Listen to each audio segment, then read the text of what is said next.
What is going on, everyone? Welcome into Big Time Football Talk. This guy I want to touch on, Reggie Pearson, safety.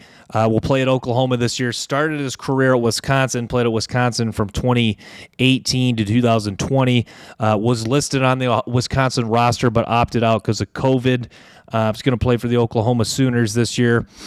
Reggie Pearson, first thing, a little undersized, listed about 5'10", 199. Does have a fairly solid build, not super muscular though.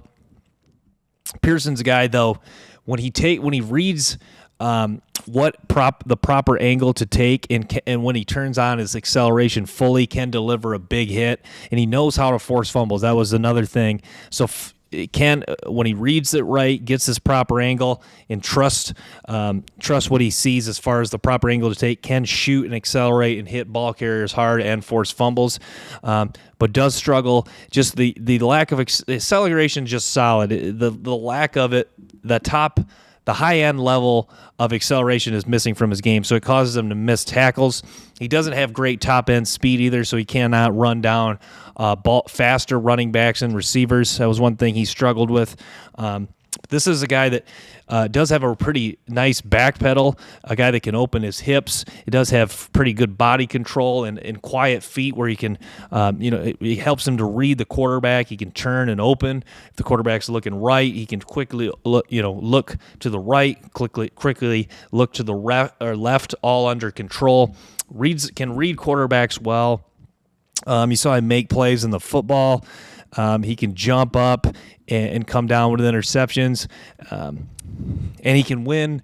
He shows he can go up and compete for contested catches, even despite being a shorter guy. So overall, a good athlete too. This is a guy who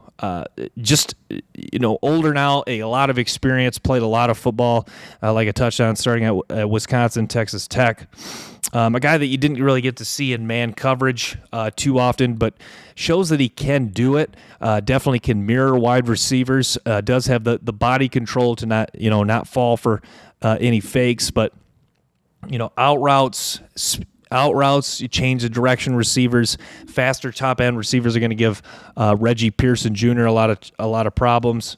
But he shows he does have enough with his back pedal and his ability to turn and run. He can show that he can stay deeper than wide receivers, and when the ball's thrown, he can, like I said, with the body control, can control his body, come forward, and make interceptions. Yeah, I think this is a guy at the next level. Probably is a. I don't know. It's a. I don't. There's a lot of. There's. I think he's a tough guy as far as what to project, what he's going to do at the next level. Like I touched on, he does everything pretty solid, but there's no really necessarily strength to his game except for his ability to.